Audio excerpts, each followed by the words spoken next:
This Christmas, I finally refused to buy my boyfriend's mom a gift, after years of her throwing away my presents, calling them tacky, and treating me like garbage. And now she's crying, screaming, and trying to destroy my reputation. I'm not getting my partner's side of the family anything for Christmas, and his mom is furious, and I'm enjoying the drama. My partner, 24M, and I, 23M, have been together for 3 years. For the first 2 years, we went to his family's house for Christmas. Me and his mom didn't hit it off well when we met. I'm not sure what happened, but she immediately didn't like me. We didn't see her much after the first meeting though, so I never really had a chance to make it up to her until Christmas. I didn't know her well, so I found what I thought was a pretty minimalist necklace with green agate. It was just the right shade to be what my partner said was her favorite color. I thought she liked it at first until later on in the year after I met up with his family and saw her niece wearing it. I asked where she got it from, and she told me my partner's mom was just going to throw it away. I was a little pissed but didn't say anything. It cost me $100, which isn't super expensive for some people, but as someone who lives paycheck to paycheck, it kinda sucked. My partner asked his mom why she wanted to throw it out though, and she said she just wouldn't have worn it. Fine, whatever, maybe I got her style wrong. It was her gift, and she could do what she wanted with it, I guess. She gave me an Iron Maiden shirt that year that was way too small, and an odd choice because if you saw me, your first thought would definitely not be metalhead. I wear overalls and a lot of cottagecore clothing cause it's cute. So it's not like she put a ton of effort into my gift and was upset I didn't put in as much. So for the second Christmas, I put in effort to get to know her beforehand. I talked to her sister, my partner's auntie, and found out she grew up in the same hometown as me, and she missed it a lot, but because it was a 10-hour drive away, it wasn't somewhere she could visit easily. I brought this up to her next time we met up, and she and I talked about the town and started to get along more. In particular, though, she mentioned how much she missed the smell of our town. There was a macadamia farm next to a bourbon distillery that smelled really nice together because of the molasses, and the beach nearby was surrounded by eucalyptus and wattles and always smelled amazing. I had, again, what I thought was a great idea. I have a friend who makes candles, so I commissioned 2 custom candles, a macadamia, whiskey, and vanilla candle, and a salt, eucalyptus, and wattle candle. I was so excited for her to open them on Christmas, and when she just said, "Oh, that's neat," and put them to the side. Thankfully for my ego, her sister was way more excited about them and even made her light them while we sat out back. My partner's mom just ended up handing them off to her after we left, and the aunt called us to tell us and ask how she could get more. So this year I was planning, as a Christmas birthday combined gift, to pay for half of a trip away to our hometown with my partner and his dad paying the other half. It was going to be a week-long set on her birthday, with hotels, drinks, food, and travel included. All up around $2,000, though at the time we only had paid around $1,000 for the travel and hotel bookings. I saved up all year for this, cause I really want her to like me, cause I love my boyfriend, and we're going to be together for a long time, and I feel like that means me and her should at least sort of get along.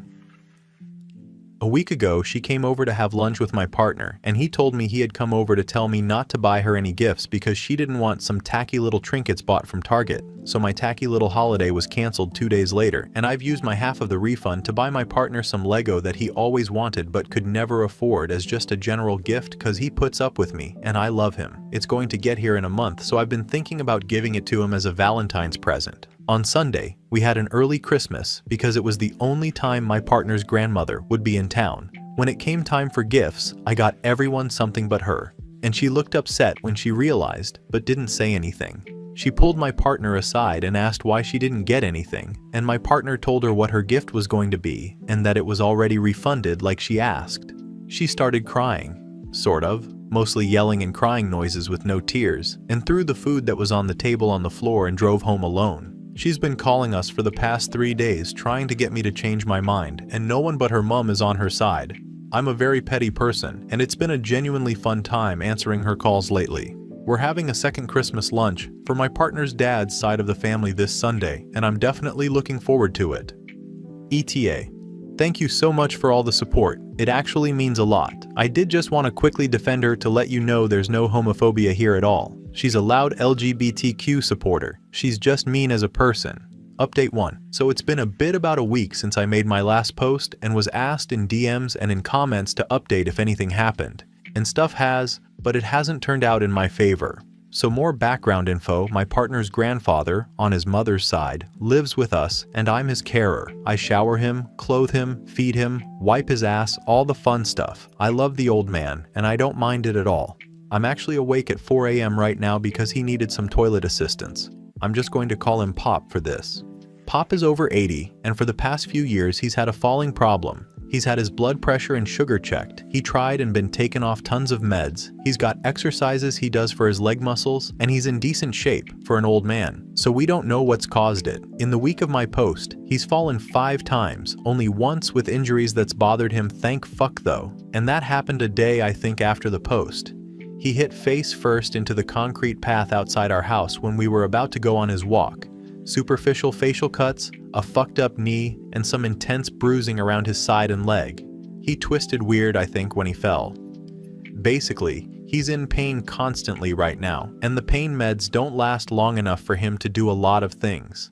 I can't put into words how fucking useless I feel over him getting hurt so much suddenly, and how little I can do to ease it. He did make it to Christmas lunch on Sunday, but before that he was stuck in hospital literally up until the day, which meant a lot of the preparation for Christmas fell onto me, which of course meant I needed supervision from my partner's mom. I don't think I did a single thing right in her eyes. The one thing I'll relent on is I'm shit at wrapping presents. They were seriously awful, but my partner's mom, who I'll just call MIL, was pissed about everything.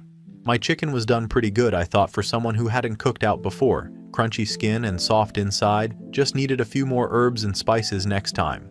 Mill wouldn't stop complaining the whole day I didn't take her advice on how to cook it. She came after I cooked it, so I'm not sure how she thought that one would make sense, and that I needed to leave my partner, the chef, to do it next time. This is a busy time for my partner's work, and he had no spare time and was too tired when he came home. Despite all the bad luck though, somehow Pop hadn't gotten Miles' gift yet, and he said I should go down to get her something. It didn't matter what, she had to like it anyway. I would have loved to get her a lump of coal like someone suggested in the last post, but since it was from Pop, I thought I should at least put minimal effort in, and I knew just the place to get her a little trinket. I ended up getting this small sculpture for her, wrapped it up nice, and on Christmas Day she loved it. She kept going on about how it would fit in so nicely in her lounge room with her art setup, and how thoughtful it was. Pop ended up telling her I was the one that picked it out, and she asked who made it so she could look at their other work. When I told her I found it at Target, and told her I knew she would like it, because it suited the rest of her home, she was mad. She started yelling about I knew she wouldn't like it, and that I needed to treat her with respect. My partner's uncle just laughed and told her she liked it before, so I must have done well. For the next part, I need to add the last bit of context. I'm white, and my partner's family are Indigenous Australian. It's never been an issue before, but suddenly my MIL yelled out question why they were letting the white boy take care of Pop. I can't remember the full sentence, but the implication was that I'm either abusing or neglecting him. Not to make this a whole lesson, but she did sort of have a point. Since caring for Pop, I've seen firsthand the negligence that comes from white nurses caring for Aboriginal elderly versus white.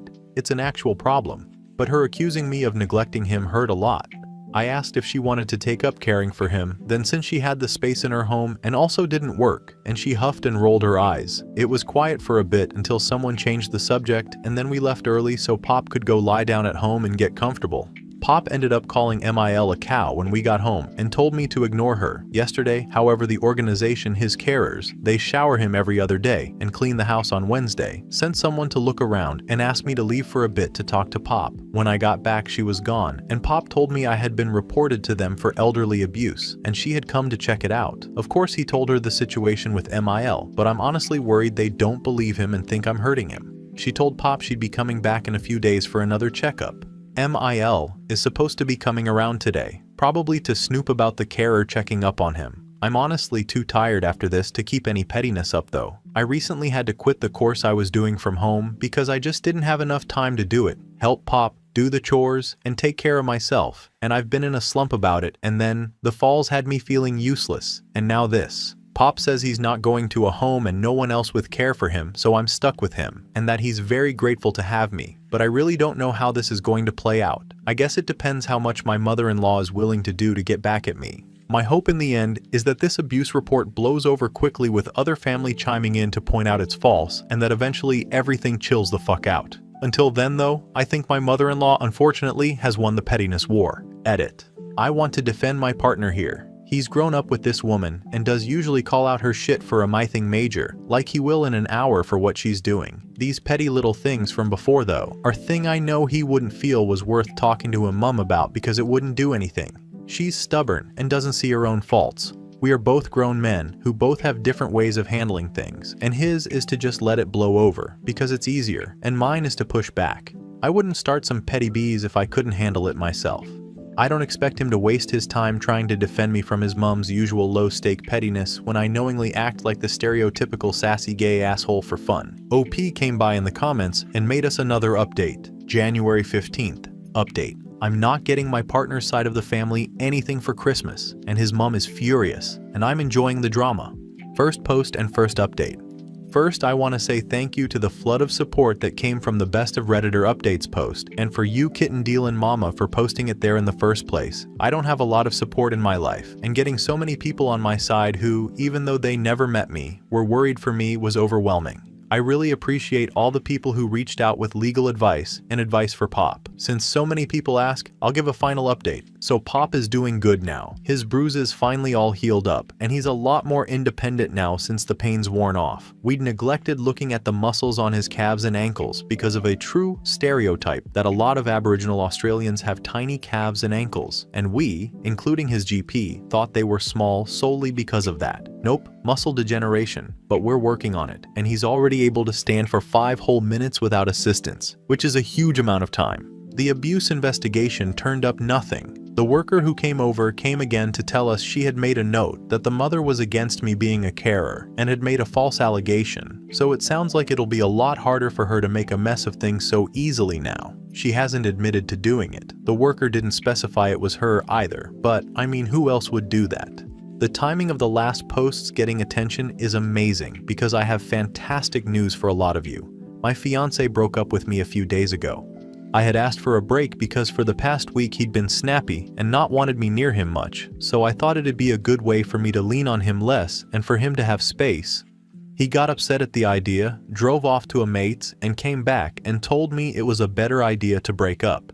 He said he was sick of having no time to himself because he worked all day, and instead of relaxing when he was home, he had to hang out and talk with me every single day. Me no longer being attracted to him. He had just complained anytime I tried to flirt with him or make a move, so I stopped. Me being financially dependent on him. I currently get $600, $416 per fortnight on my concession because my carer allowance isn't coming in for another 2 weeks, and most of my money came out paying for things we'd both afterpaid, so he was buying me my medication and food for us. We had agreed a week before this that he was okay with this because once my carer payments came in, I could pay for way more stuff and the debt would be paid off by then. Me spending my money on useless stuff while we were financially unstable. I bought $100 worth of books because I hadn't had any new ones to read in months, which was 4 books. Please also note he just bought a PS5. Me being quitting my course because I'm a lazy fuck who doesn't want to work, just sleep all day. Reminder that I quit my course to take care of his elderly grandfather who is scared to be alone and can't do much himself because of falls. Please, again, note the fact he also used to be Pop's carer until he quit because everyone said he didn't work and was lazy and he was sick of people not recognizing the work he put in. All of the quote are from the breakup messages he sent over text while he hid in his room, edited slightly for easy reading. Pop and I have talked and he's told me I'm allowed to stay and that my ex would be kicked out before I would if there ever was an issue. I'm also staying his carer for the foreseeable future. In fact, in a delightful twist, my ex's mum called when she found out we split to beg me not to give up on being a carer because no one else would do it. I have the biggest grin on my face just typing what happened honestly. It's been a few days since we split, and I've never had many life goals. I usually just follow what I'm told and support the person leading me, which apparently a lot of people caught on to easily from my posts.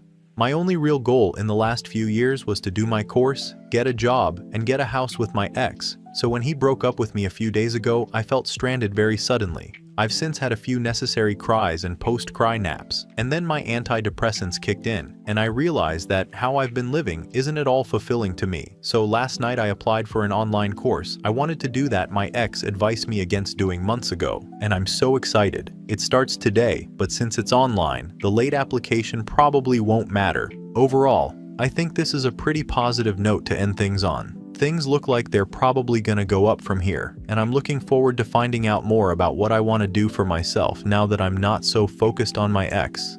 Thanks again to all the wonderful support from you guys. I probably wouldn't be where I am right now so quickly without having read all the supportive comments from the last posts. I love you all very much.